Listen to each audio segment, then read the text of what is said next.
Hello students, welcome to maths vibes.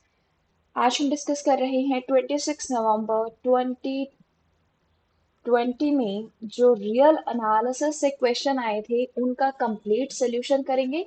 ये part 2 है। So first question है जो हमारा पार्ट बी में पूछा गया था। Given that f and g are two continuous function on close interval 0 1 such that f of 0 and f of 1 is 0. G of 0 equals to Z of 1 equals to 1 and f of half is greater than Z of half. Which of the following statement is true? The first one is there is no t belongs to close interval 0 1 such that f of t equals to G of t. Second one is there is exactly one t belongs to the close interval such that f of t equals to gt. Third one is there are at least 2 point t belongs to close interval such that ft is equals to gt. And the fourth one is there are always infinitely many t belongs to close interval such that ft equals to gt. Video को and तक जरूर देखना और अगर video पसंद आए तो video को लाइक करना, शेयर करना और चैनल को सब्सक्राइब करना। सो क्वेश्चन हम देखते हैं। सबसे पहले हमें बताना है, सभी ऑप्शन में हमें बताना है कि f इक्वल्स टू g इस कंडीशन के लिए। सो हम क्या करें, सॉल्यूशन लेट हम एक h फंक्शन डिफाइन करते हैं which is f of t minus g of t। हमने एक फंक्शन डिफाइन किया f minus g is equals to h. f continuous है, g भी कॉन्टिन्यूस है, this implies h is continuous function as f and g are continuous. f और g continuous है तो h भी एक कॉन्टिन्यूस फंक्शन होगा। नाउ अब हम देखते हैं h at zero. h at zero क्या होगा, f at zero minus g at zero. f at zero की वैल्यू हमें गिवन है, f at 0 is 0 and g at 0 is 1. So this is 0, this is minus 1, so overall minus 1. This implies h of 0 is minus 1. Next, h at 1. h at 1 is f of 1 minus g of 1. So f of 1 की value क्या given है हमें, 0. g of 1 की value हमें given है 1. f of 1 is 0.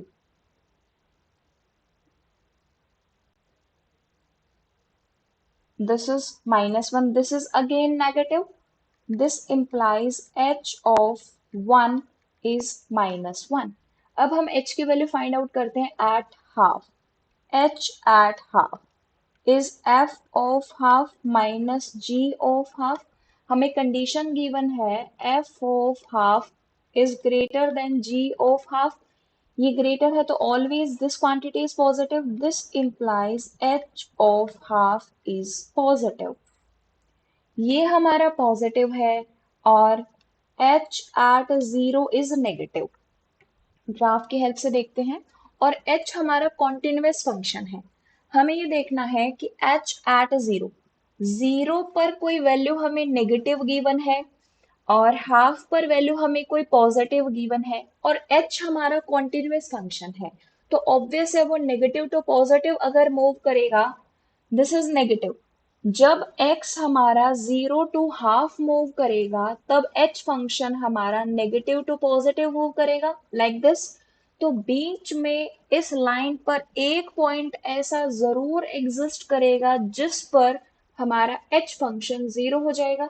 So by intermediate value properties, by intermediate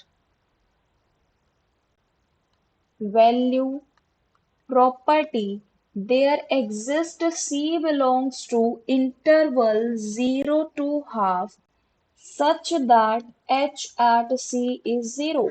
This implies h at C is 0, f at C minus g at C is 0. This implies f of C equal to g of C. इसका meaning है कि हमें interval 0 1 में एक ऐसा point मिल गया जिस पर एफ और जी हमारे इक्वल होते हैं।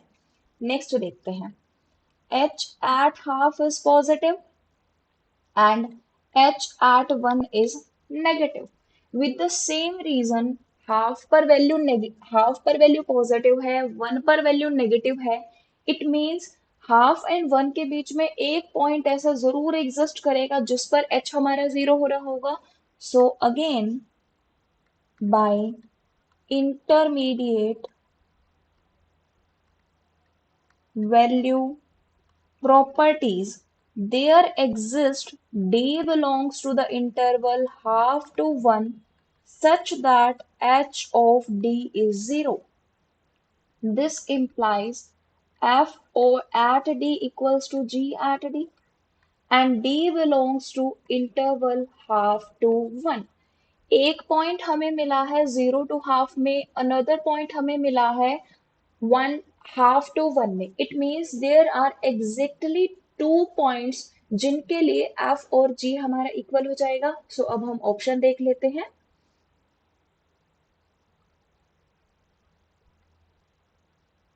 सो फर्स्ट ऑप्शन देखते हैं हम, there is no t belongs to close interval 0 1 such that f t equals to g t, ये हमारा इनकरेक्ट हुआ।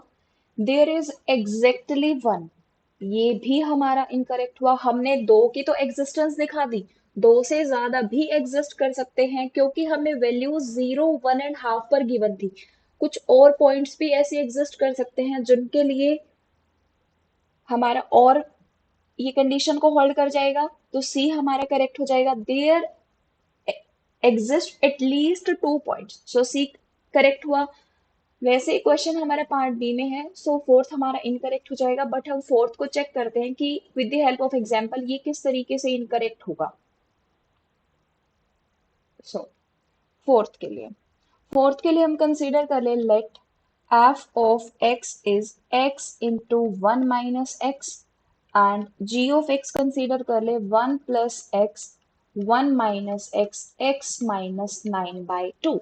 हम देखते हैं कि क्या ये एग्जाम्पल सभी कंडीशंस को फुलफिल करता है। यहाँ से F of 0 is 0, F of 1 is 0, यहाँ से g of 0 is 1 and g of 1 is also 0। Now f at half क्या होगा, half 1 - half 1/4। Now g at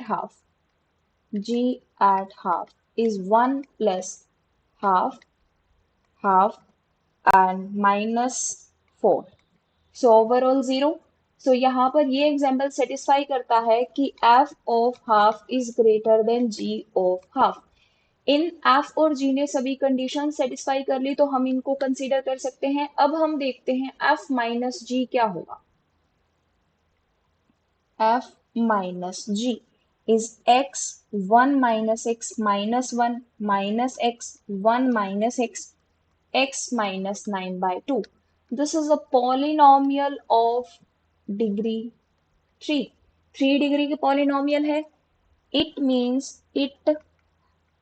have it can have at most 3 real roots, at most 3 real roots। h के पास, this is h के पास ज्यादा से ज्यादा 3 real root exist कर सकते हैं। बट फोर्थ ऑप्शन में हमें बोला गया कि ऑलवेज एग्जिस्ट इनफाइनाइटली मैनी, जिसकी वजह से वो हमारा इनकरेक्ट हो जाएगा।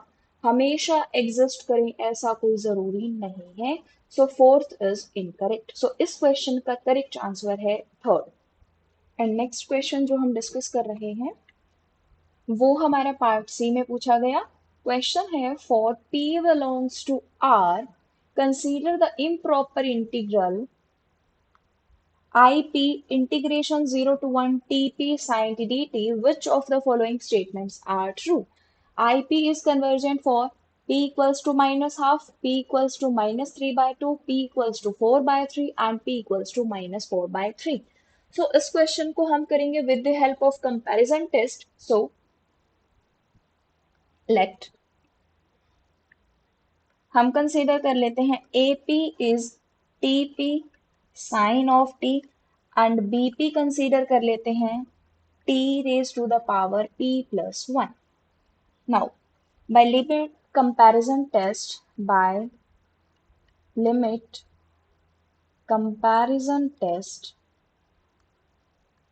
लिमिट कंपैरिजन टेस्ट से क्या होगा, limit t tends to 0 ap by bp, this is limit t tends to 0 sin t by this, now limit t tends to 0 sin t by t, this is 1 not equals to 0. Limit comparison test से अगर AP by BP की limit finite आ जाए not equals to 0, this implies integration 0 to 1 dp dt and AP dt 0 to 1 converges or diverges together. साथ में converge करेंगे और साथ में डाइवर्ज करेंगे. अब हम बीपी को देखते हैं कि बीपी कैसा है. सो 0 to 1 बीपी की वैल्यू है t raised to the power p plus 1 dt. So t raised to the power p plus 2 by p plus 2, limit is 0 to 1. So ये कब एग्जिस्ट करेगा, अब जब t के प्लेस पर हम 0 पुट करें, इसकी वैल्यू फाइनाइट तभी एग्जिस्ट करेगी जब p प्लस 2 हमारा पॉजिटिव हो. अगर p प्लस 2 नेगेटिव हुआ देन t वाली टर्म जो है वो डिनोमिनेटर में आ जाएगी. डिनोमिनेटर में आते ही as t tends to 0 limit हमारी इनफाइनाइट हो जाएगी, मीन्स डाइवर्स कर जाएगा. So limit t tends to 0 t plus 2 exist if and only if p plus 2 is positive. जब p plus 2 पॉजिटिव होगा तभी हमारी लिमिट एग्जिस्ट करेगी. It means p must be greater than -2. Options में जिस भी p के लिए हमारी वैल्यू ग्रेटर देन -2 होगी उनके लिए सीरीज हमारी कन्वर्जेंट होगी. अगर p प्लस 2 ग्रेटर देन 0 के लिए ये इम्प्रॉपर इंटीग्रल कन्वर्जेंट है तो इंटीग्रल 0 to 1 AP dt ये भी कन्वर्जेंट होगा. सो हम देखते हैं p की वैल्यू. देखिए this value is greater than -2, -2 से ग्रेटर है, ये भी -2 से ग्रेटर है, ये भी -2 से ग्रेटर है. सभी के सभी वैल्यूज -2 से ग्रेटर हैं. सो सभी हमारा करेक्ट हो जाएंगे. इस क्वेश्चन के करेक्ट आंसर है A, B, C and D. चारों ऑप्शंस करेक्ट होंगे. Thank you.